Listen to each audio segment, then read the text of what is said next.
आगे हम जो है पढ़ेंगे। पेज नंबर 37 खोलिए। मैडम, मैं चाहती हूँ कि कोई मुझे सामान्य से सहारा भी ना दे। वो इतनी उत्साहित लड़की थी, इतनी परिश्रमी थी, वो कभी भी किसी से कोई सहायता नहीं लेती थी। आप तो देखती हैं, मेरी माँ को मेरी कार चलानी पड़ती है। मैंने इसलिए एक ऐसी कार का नक्शा बनाकर दिया है जिससे मैं अपने पैरों से निर्जीव अस्तित्व को भी सजीव बना सकूं। यह देखिए, मैंने अपनी प्रयोगशाला में अपना संचालन सुगम बना लिया है। मैं अपना सारा काम अब स्वयं निपटा लेती हूँ। तो वह किस प्रकार क्या है लेखिका को दिखाती थी कि किस प्रकार वह क्या है अकेले ही सारा काम खुद करती है। मतलब वह नहीं चाहती कि उसकी माँ, मतलब माँ जो है वो कार चलाती थी, तो वह नहीं चाहती कि अब माँ ये सब काम करे। वह खुद ही अपाहिज होते हुए वो ऐसा गाड़ी चलाना मतलब मंगवाना चाहती है जहाँ पर वह खुद संचालित कर सके। उसका जो प्रयोगशाला है वहाँ पर भी सब कुछ वैसा ही सिस्टम था जहाँ पर वह खुद अच्छे ढंग से सब कुछ कर लेती थी, क्योंकि वह नहीं चाहती थी किसी के ऊपर भरोसा करे। वह स्वयं सब कुछ मतलब खुद से, मतलब प्रयोगशाला का सारा काम भी वह खुद ही करती थी। उसने मुझे तस्वीरें दिखाई। उसके बाद वह तस्वीरें दिखाती है। समस्त सामग्री जो है उसके हाथों की पहुंच तक ऐसे धरी थी कि निचला धड़ ऊपर उठाए बिना ही वह मनचाही सामग्री मेज से उतार सकती थी। तो उसके प्रयोगशाला में भी इसी प्रकार से वहाँ पर सब कुछ व्यवस्थित था कि वह मतलब उसे बैठे बैठे ही, व्हील चेयर पर बैठे ही उसके हाथ पहुँच जाते थे। किंतु उसकी आज की इस पटुता के पीछे है एक सुदीर्घ कठिन अभ्यास की यत्नप्रद भूमिका। तो यहाँ पर देखो उनकी माता का तो बहुत बड़ा हाथ ही था।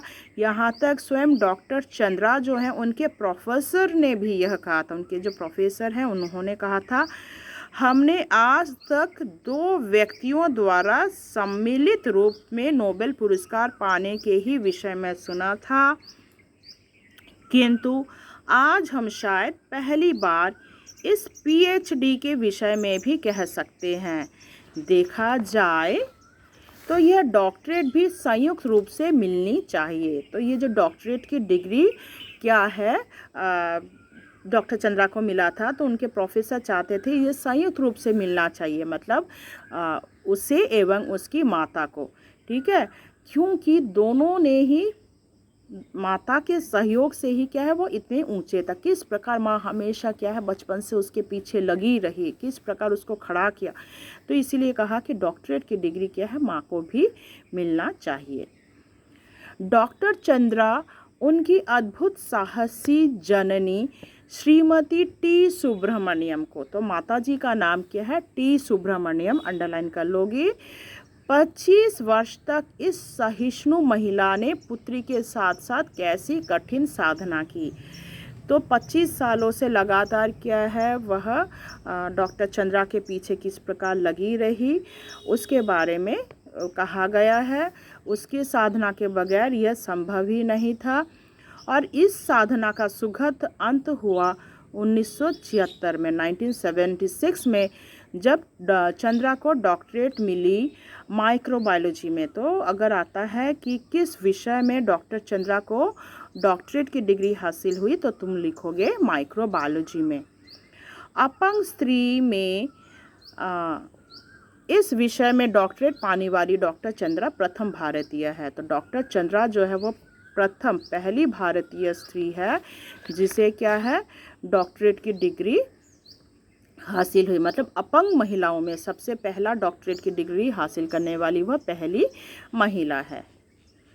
जब इसे सामान्य ज्वर के साथ चौथे दिन पक्षाघात हुआ तो गर्दन के नीचे इसका सर्वांग अचल हो गया।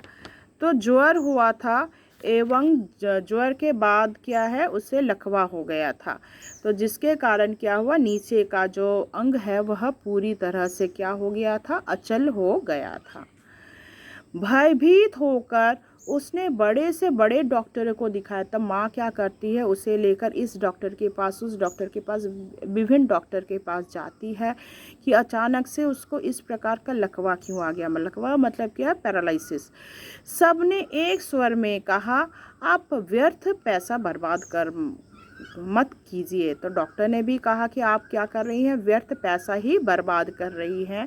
इस प्रकार पैसा बर्बाद किया है, एक अपाहिज बेटी के पीछे आप मत कीजिए, क्योंकि वह कभी भी ठीक नहीं होगी। आपकी पुत्री जीवन भर केवल गर्दन ही हिला पाएगी। तो डॉक्टर ने भी क्या कह दिया था, गर्दन तक ही वो हिला पाएगी, इसीलिए उसके पीछे इतना पैसा, ट्रीटमेंट में भी काफ़ी खर्चा है, तो उसके पीछे इतना पैसा बर्बाद मत कीजिए। संसार की कोई भी शक्ति इसे रोग मुक्त नहीं कर सकती। तो डॉक्टर ने क्या कहा था कि उसके पीछे पैसे बर्बाद करने की ज़रूरत नहीं है, वह गर्दन से नीचे का हिस्सा ज़िंदगी भर कभी नहीं हिला पाएगी, और संसार में क्या है, कोई शक्ति उसे ठीक नहीं कर सकता, रोग मुक्त नहीं कर सकता। सहसा श्रीमती सुब्रमण्यम का कंठ अवरुद्ध हो गया। यह सुनते ही डॉक्टर के मुंह पर ऐसे बातें सुनकर क्या है, उसका कंठ क्या है, अवरुद्ध हो गया था। फिर भी धीमे स्वर में मुझे बताने लगी, मेरे गर्भ में तब इसका भाई आ गया था। तो यहाँ पे क्या है, देखो उस गर्भवती भी थी। इसके भयानक अभिशाप के बावजूद मैंने कभी विधाता से यह नहीं कहा कि प्रभु इसे उठा लो, पर इसके बावजूद उसने कभी भी भगवान से यह नहीं कहा, माता को देखो, कि मेरी संतान मतलब मेरी बेटी को उठा लो, क्योंकि डॉक्टर लोगों ने क्या कहा था, वो ज़िंदगी भर ऐसी ही रहेगी, पर उसने कभी भगवान से यह नहीं कहा कि मेरी बेटी को आप ले लो। इसके इस जीवन से तो मौत भली है।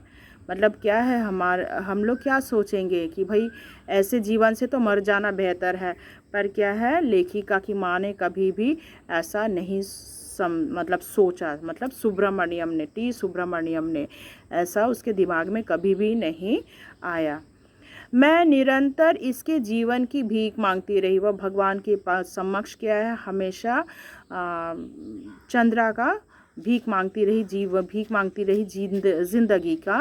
केवल सिर हिलाकर यह इधर उधर देख भर सकती थी।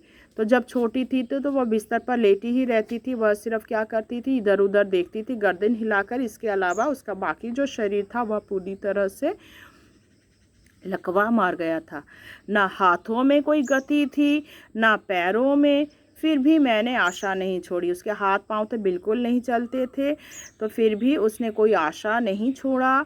एक ऑर्थोपेडिक सर्जन की बड़ी ख्याति सुनी थी, वहीं ले गई। तो जब देखा कि और कुछ चारा नहीं है, तो एक बार क्या होता, वह क्या करती है, एक ऑर्थोपेडिक डॉक्टर के पास लेकर जाती है। बहुत बड़े सर्जन थे, तो उनकी ख्याति जो है, उनके बारे में उसने बहुत सुना था, तो उन्हीं के पास क्या है, उसकी माँ उसे लेकर जाती है। तो आशा करते यहाँ तक आपको समझ में आया होगा। बाकी मैं आपको नेक्स्ट पार्ट में पढ़ाऊँगी। धन्यवाद।